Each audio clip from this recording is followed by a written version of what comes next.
Hello everyone, welcome to Ayurveda world.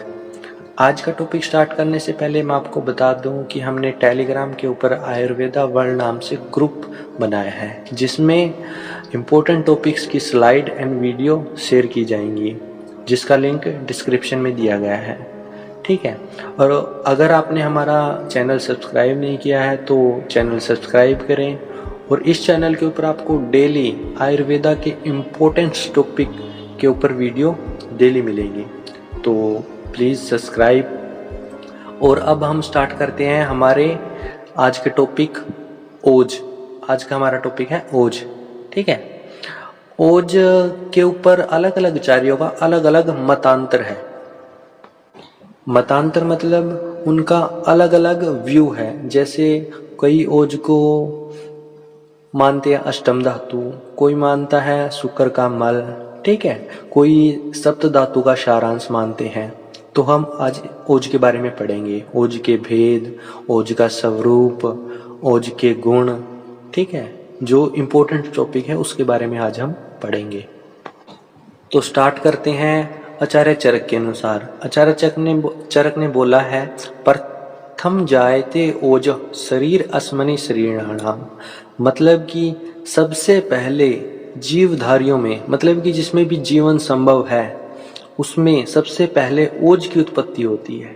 ठीक है। इसका मतलब आचार्य कहना चाहते हैं कि ओज के बिना हमारा जीवन संभव नहीं है।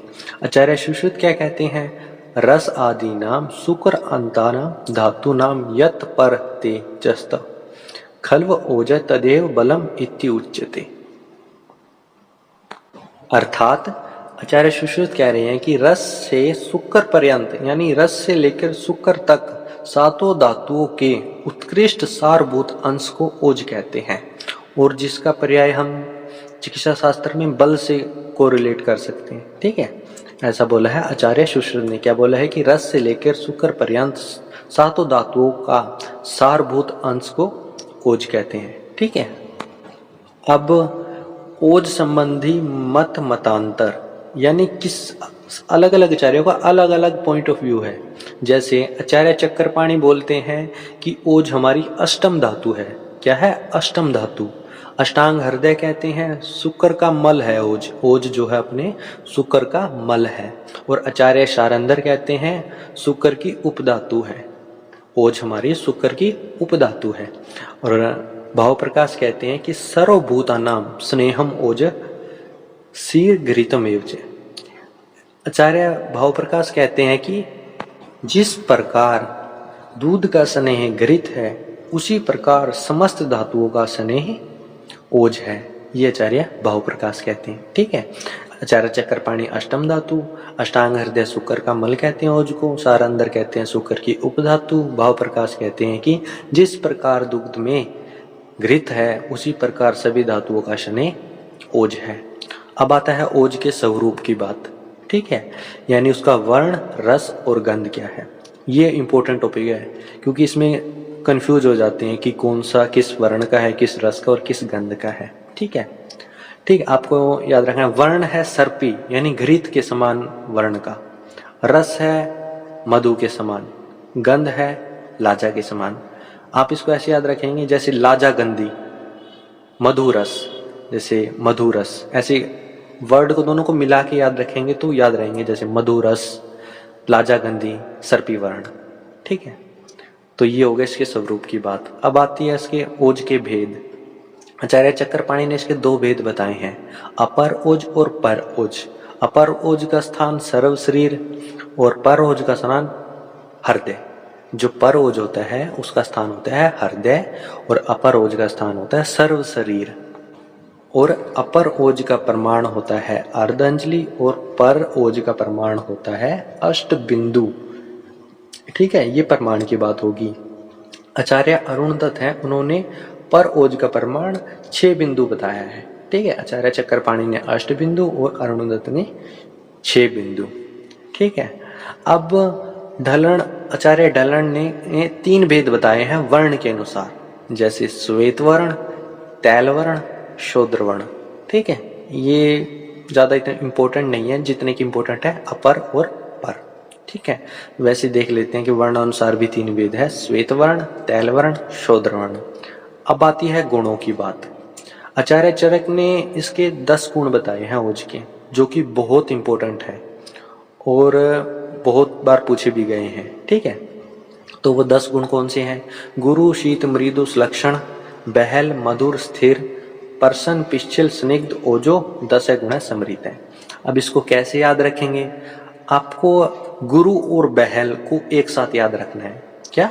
गुरु और बहल को एक साथ याद रखना है। और अब मैं से 2, पै से 2 और सै से 4 ऐसे आपको याद रखना है। मैं से 2 यानी मृदु और मधुर, ठीक है। और पै से 2, पै से यानी प्रसन्न और पिच्छल, ये 2 हो गए। अब 4 सै से कौन कौन से? सै से शीत, सै से सुलक्षण, सै से स्थिर और सै से स्निग्ध। इस प्रकार हो गए ओज के ये 10 गुण, जो कि विष के जो 10 गुण हैं उनके बिल्कुल अपोजिट है। ठीक है। आचार्य शिवसुन ने कौन कौन से बताए हैं? सोमात्मक, स्निग्ध, शुक्ल, शीत, स्थिर, बहल, विविक्त, मृदु और मृत्सन, ये 10 ये बताए हैं आचार्य सुश्रुत ने। आचार्य सुश्रुत के गुणों में विशेष कौन कौन से हैं? एक तो है मृत्सन। मृत्सन मतलब पिच्छल होता है और विविक्त मतलब होता है निर्मल। ठीक है, मृत्सन मतलब होता है पिच्छल और विविक्त मतलब निर्मल। पिच्छल आपको पता होगा, हिमाद्री के अनुसार क्या होता है? लेपन, यस्य द्रवस्य लेपने शक्ति पिच्छल है। ठीक है, तो आपको ये भी पता होनी चाहिए। तो आज हमने क्या पढ़ा? ओज के बारे में, मत मतांतर, उनके स्वरूप और भेद। तो हम इनको रिवाइज कर लेते हैं। जैसे आचार्य चरक ने तो बोला सभी जीवधारियों में सबसे पहले ओज की उत्पत्ति, सभी धातुओं का सारभूत अंश होता है आचार्य सुश्रुत के अनुसार। चक्रपाणि ने अष्टम धातु, अष्टांग हृदय ने शुक्र का मल, सारंदर ने शुक्र की उपधातु। भाव प्रकाश ने बोला है जिस प्रकार दुग्ध में स्नेह घृत होता है उसी प्रकार सभी धातुओं का स्नेह ओज होता है। स्वरूप यानी सर्पी वर्ण, मधु रस, लाजा गंधी। ठीक है, ऐसे।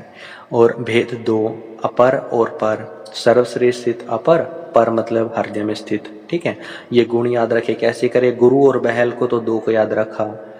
मैं से 2 यानी मृदु और मधुर। ठीक है, पै से 2 प्रसन्न और पिच्छल, सै से 4 शीत, स्थिर, स्निग्ध और सुलक्षण। ठीक है, ये 4। और आचार्य सुश्रुत ने अलग विशेष कौन से इनमें से? विविक्त और मृत्सन। विविक्त मतलब निर्मल, मृत्सन मतलब पिच्छल। पिच्छल क्या होता है? यस्य द्रवस्य लेपने शक्ति पिच्छल है। ठीक है, इस प्रकार हमने देखा ओज के बारे में। तो ये टॉपिक कंप्लीट हुआ। अगर आपको ये वीडियो पसंद आया तो लाइक करें, शेयर करें, सब्सक्राइब करें। Thank you.